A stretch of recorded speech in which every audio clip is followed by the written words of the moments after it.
I've been coming to the camp here since 2007. 5 years. 5 years. This is my 3rd year. I think it's year 9. I don't know how long I've been coming here.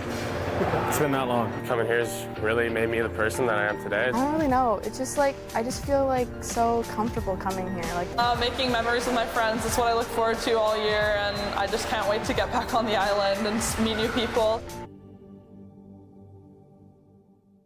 Hey athletes, have you ever wondered what it would be like to play 5 years at a Division I major hockey program, to be captain, to win 2 NCAA Division I championships in 3 years, and in the year you don't win, in between there, you lose 1-0 in the final, to be on your way to the PWHL, to have won a gold medal at the under-18 World Championships with Canada, to be second team All-American, to be NCAA top female collegiate player finalist.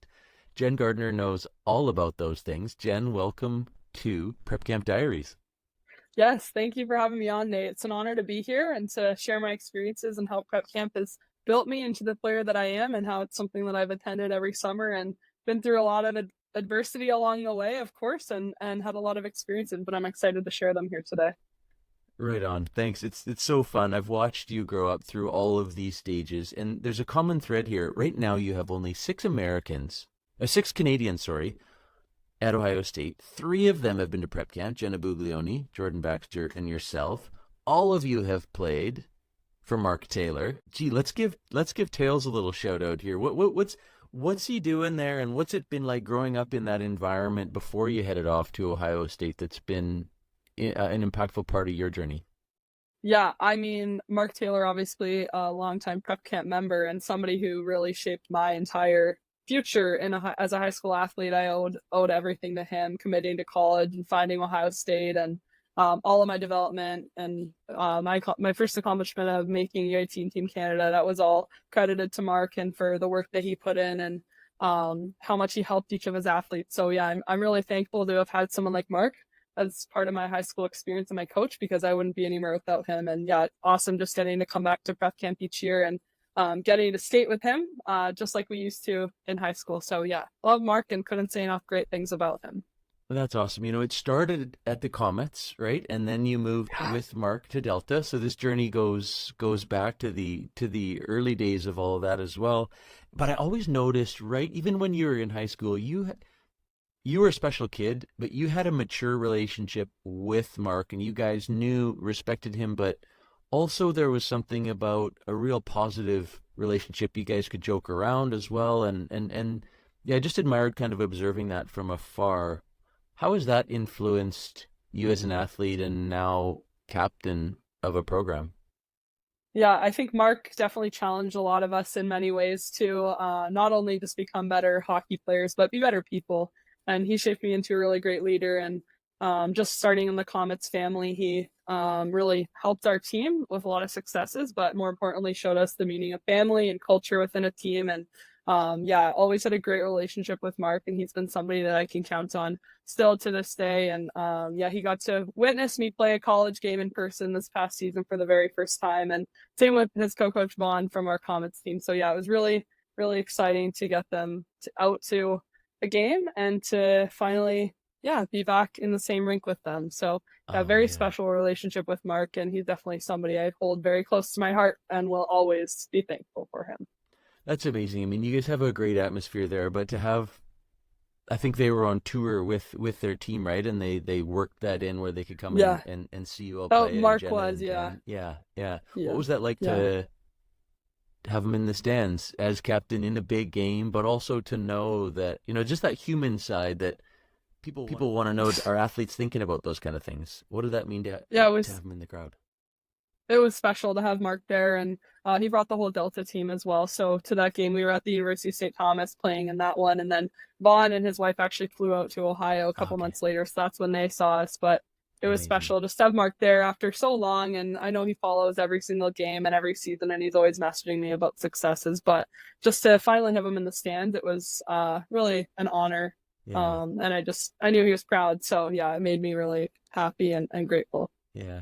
You know, you said something that is a great cliche for a reason, not just be better players, but be better people. Can you think about a time in high school where maybe you were challenged a bit as a teenage girl to actually need to level up and up your game and your maturity a little bit? Like, can you think of how you grew through that time?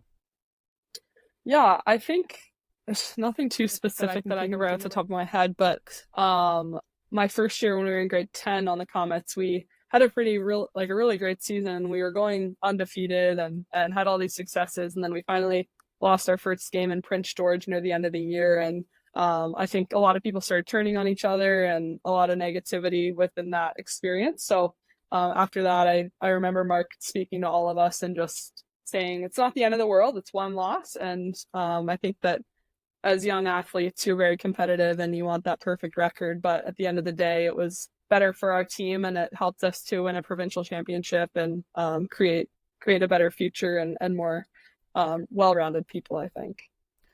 You know what I love is you're going back to this moment in grade 10, and I, having had a chance to have a pro career, I have moments in grade 10 that were pivotal to me too. So people sometimes I think young athletes think that once you get to another level, for you, NCAA Division I, national championships, that the past kind of gets left behind. But here we are celebrating your success in another recent championship and a pending draft into the PWHL, and you're thinking back to that loss in Prince George in grade 10. What do you make of that observation?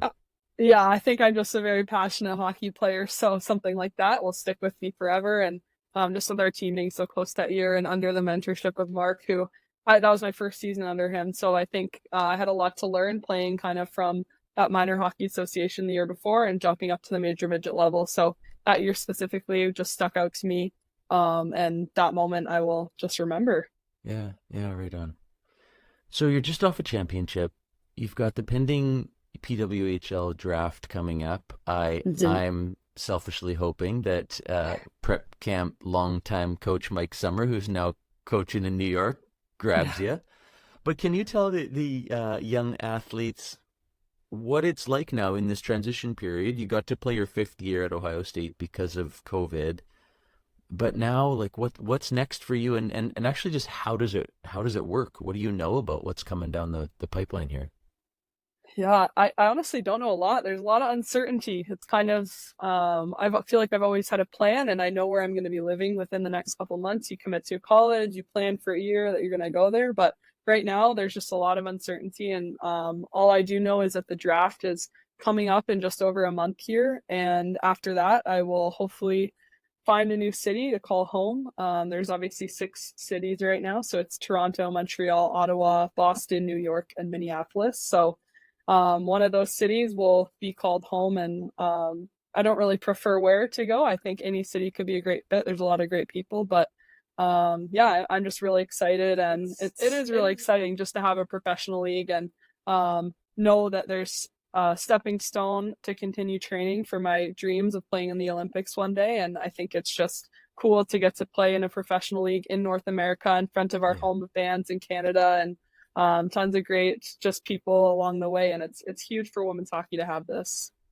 I gathered my 10-year-old son, my 9-year-old daughter, and my wife around the TV on January 1st for Mike Summers' first game coaching New York and playing against his sister-in-law Blair Turnbull in Toronto, and looking at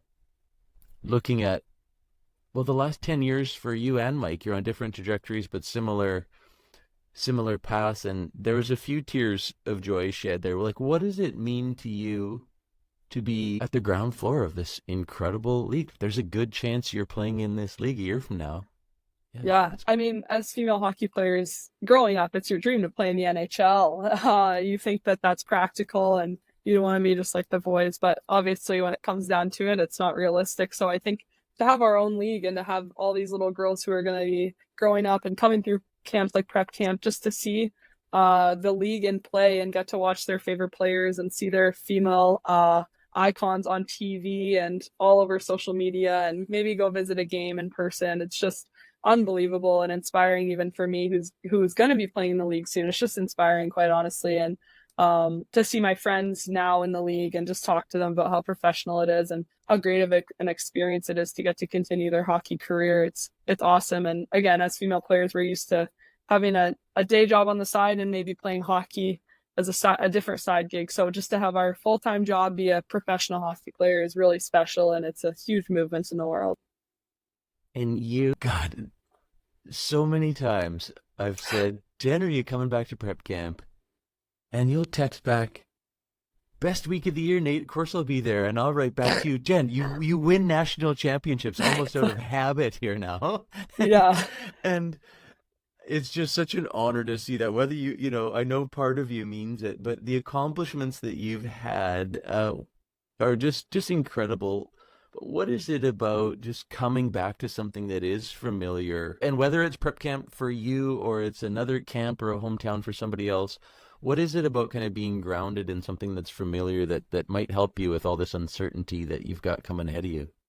Yeah, I mean, I think family has just been a huge thing for me throughout the past probably 10 years now, starting from my Comet family, moving to my Ohio family, and my prep camp family has always been something I've been leaning back on. So I think that it's funny because the group of us from prep camp who've always been together, we don't necessarily talk to each other or text frequently throughout the year, but when we come to prep camp in July, it's like we never missed a beat and we're just the best of friends. So I think that prep camp seriously is a family, and it's people that I've met from all over British Columbia and I mean North America for that matter. And it's just incredible to know that I have that friend group, and goes to show how much fun I have every year, because everybody asks me what my plans are in July, and I'm like, well, this week is booked off. I will be in Port Alberni and don't talk to me because I have plans. So yeah, there's no other week that no other place I'd rather spend that week. So I love that. And watching you all together, you're at camp, I just assume you're connected all the time. And I love hearing that you're actually not, and that it doesn't matter.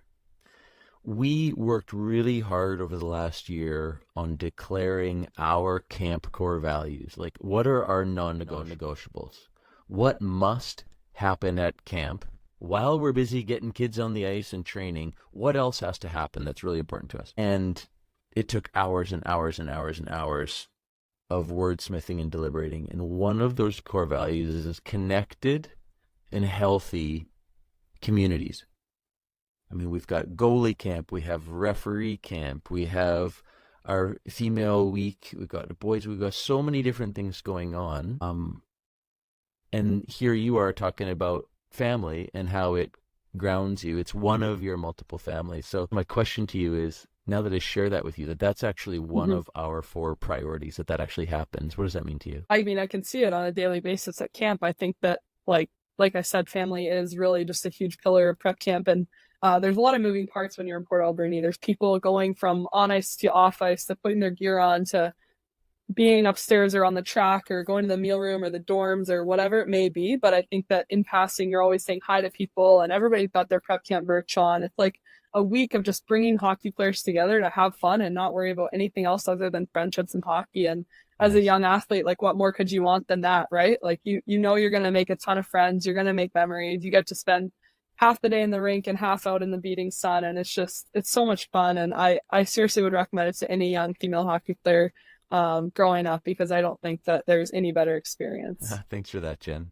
Thanks for that. Mm-hmm. We did want to talk about life as an NCAA athlete as well. You're coming out of your 5 years because of COVID. In the 5th year, you actually got to work on your master's. So congratulations on almost being done your master's. Yeah, thank you. We mentioned in our pre-interview the portal too, and I don't know much about it. And here we are, you've got some more prep camp alumni and players of mark coming into Ohio State to fill the big void that you're going to leave. Just talk to the families and athletes that are listening about, maybe let's start at what goes into choosing a college, if you can even remember. God, that was so long ago. And then talk about how this whole portal thing is playing into it. So choosing a college, what do you remember? Well, first of all, I was supposed to play at the University of Western Ontario in U Sport. So that was where my first original college decision was made. And then right before my senior year of grade 12, I was recruited to play at Ohio State. And so I always thought I wanted a smaller school. So, of course, I found myself at the biggest school in the United States. And it's it's special because obviously moving to a place that you don't know anyone, you don't know where where it is or anything about the city. It's scary, but there's something about Ohio that's always felt like home to me. And I'm happy to get to share that with my other BC sisters that have come out to Ohio and more that are going to be coming in this year. But in terms of the transfer portal, I think it's an excellent tool just because I think a lot of girls, when they commit to schools early, maybe don't know exactly what they're looking for or what the best fit will be. And so when they go through that experience at their college and they're looking for a change after a year or a couple of years, they're able to make it and they're not locked into one certain institution. So I think the transfer portal can be a useful tool in terms of that and to find a better fit for you, whatever that might look like. And so let's go back. When you made that first decision to go to Western, to Kelly, Coach Kelly Payton, prep camp coach, right? Yes, that is why I committed there. Yeah, we love Kelly. Yeah. We love you, Kelly. And I still talk to Kelly a lot. So yeah, we're still in touch for sure. And yeah, we're pretty good friends. Yeah. Okay, you know what? Speak to that. Speak to managing relationships, because I'm sure she was super disappointed when you changed your mind. So, but you. Well, I gotta blame it a little bit on her. She took another job from Western, right. so that was kind of the whole reason. Yeah, but that goes to show that I really put my trust in her, and I built that relationship at prep camp, and I was super pumped to get to play for Kelly. Well, that's another great point. So people have plans and plans change. So you were, you'd committed to go play for Kelly at a school, and then life happens and she moved somewhere else. So what's the message there for athletes who think they have everything lined up and everything organized years in advance? What's your message to them? Yeah. I think it's a lot of just trust the process and everything happens for a reason. I think there are moments of uncertainty like I'm going through right now. You don't know exactly where you're going to be or what tomorrow looks like, but at the same time, you can fall back on the sport of hockey and the relationships and friendships that you have, and with those people, you're going to find a fit and you're going to find a home. So yeah. Now, was that probably around grade 10 that you had committed originally? Yeah, grade 10, yeah. And then it was grade 12 that Ohio came up. Yeah, right before grade 12, summer. I always think it's insane that those decisions are being made in grade 10. What? Yeah. I mean, you so much in your high school life hasn't even happened yet, and you're committing to this thing years away.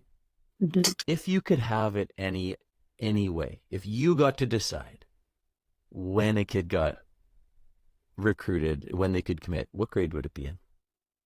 I think just grade 11. I think that actually might be what the rule is right now. I think anything younger than grade 10 is just too young, because sometimes you're a little kid and you go tour, you see something that's all big and shiny and it looks great from a little 14-year-old's perspective, but that might not necessarily be exactly what you want when you're 18 and entering as a freshman. So I think that later is not always a bad thing. I mean, earlier isn't bad, just as long as you know what you want. And if you have your schooling, obviously you need to figure out academics and big school, small school, all that little stuff that plays into your decision. But I think making a decision later is not necessarily a bad thing, just because you'll be probably more educated on what would be a good fit for you.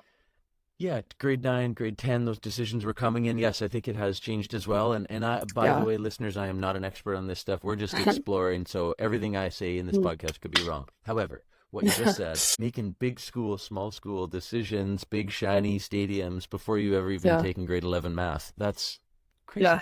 So yeah, and let me tell you, I was not sold on a big shiny decision. I think everybody in the NCAA knows we have one of the smallest and not nicest rinks, to say the least, but we do love playing there, and it just goes to show that we have phenomenal people and culture, and it's not about the facility, it's not about the rink or anything to do with that. It's just about who you have and what opportunities lie in front of you. I love that. It's not about the rink. Right? Yeah. Schools are competing against each other for facilities, but when you're a teenager, it's about humans. Exactly. It's always about humans. Teenager, adult, it always comes down to the humans, right? You could be really unhappy in a beautiful house. Yeah. Oh, exactly. Yeah. Okay, so the portal, so you see it as an opportunity that you don't know exactly what you're getting into, and maybe a year or two has gone by, and it's maybe the family decision has to be made that somewhere else is new. For the listener, the portal is kind of new, where athletes can basically put their name back in the ring to say, I'm willing to go somewhere else. Is that how you would describe it? Yeah, that sums it up. And If I may, so as a captain, you're not in between is the wrong word, but you're that conduit between coaching staff and players.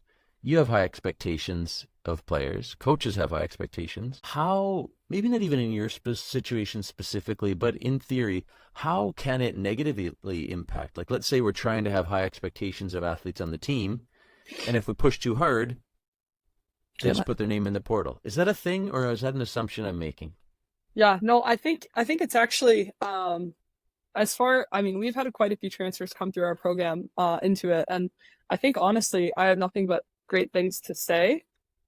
Just You've because got athletes coming to you. You're the Yes. national champion. Yeah. National champion schools have lots to gain. Yeah. Great athletes come your way, and you've had a good experience. Correct. Is that what you're saying? Yeah.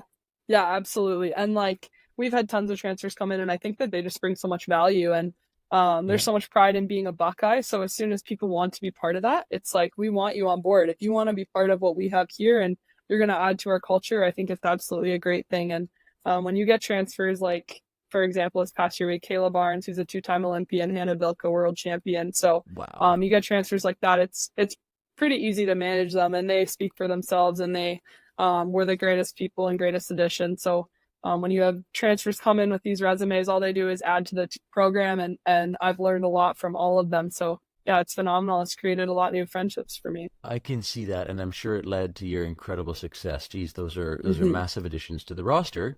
Mm-hmm.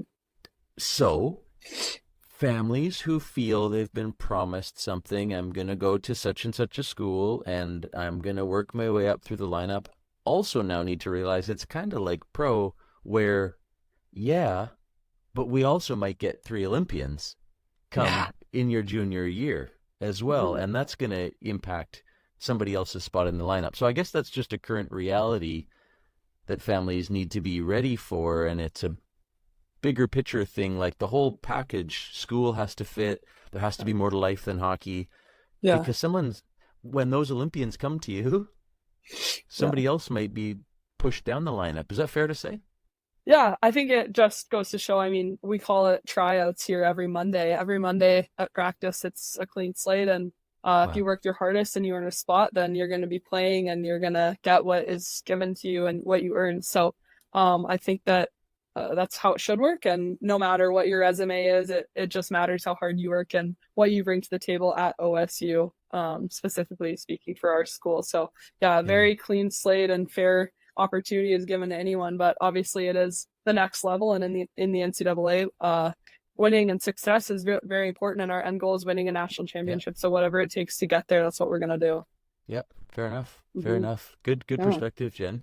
Now, we want to make sure on Prep Camp Diaries that we are looking deep into people's lives here and also exploring non-hockey stuff, because this game will end for all of us one day, whether it's an injury in your freshman year or an Olympian comes and pushes you out of the lineup permanently. Tell us about the opportunity that you've had in our last couple of minutes here to work on your master's. What are you studying, and what might you do with it one day? Yeah, so I did my undergrad in sports management, and now I'm doing my master's in sports management. So with COVID, my 5th year, I got the opportunity to do my master's program, which is exciting because there's obviously a lot more doors that can open with that. And hockey's been my whole life, so I plan to stick around sports and hockey for as long as I can is my plan. And so just whether that be coaching or more on the management side of things, we'll see where that takes me. But as of right now, my future career goal is to be a professional women's ice hockey player, which 5 years ago, I don't think I could have said that. I think it's exciting. And every year things are growing and evolving for female athletes. And I couldn't be more excited for the future. And for all the Prep Camp listeners to this podcast, who knows what the league's going to look like by the time you guys enter it. It's going to be bigger and better, and it's only going to continue growing. Yeah, the crowds are just God, I love the model that they've put in place. Yeah. Congrats on finishing your master's, Jen. I'm just going to say it to the listeners now. Master's in sports management. I'm just going to envision one day you're running prep camp. How does that sound? I mean, I think that'd be a dream come true. I think we both know we're headed there. So well, I can't do it forever. All right. So here you go. It's on the table. Yeah. Jen, I'm so glad that you were the guest. There's no other perfect guest for episode 1 of Prep Camp Diaries. Listeners, you can find this on Spotify and soon to be Apple Podcasts and Google and all of the places. You can leave a voice message for Jenn on Spotify. We are going to be canvassing. We have some feature episodes coming out. Actually, Morgan Jackson will be recorded later today. Our up and coming star, and Vanessa Schaefer, Team Switzerland, will be on. If you have questions for them, listeners, please write in. We'll be sending some emails to our following social media channels. We want these conversations to be about what athletes want to know. No better guest to kick us off than Jenn Gardiner. So proud of you. I hope you're proud of your accomplishments, and good luck, Jenn.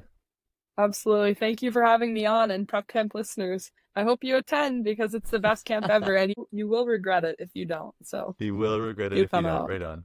Yeah. Thanks, Jenn. Thanks, Nate.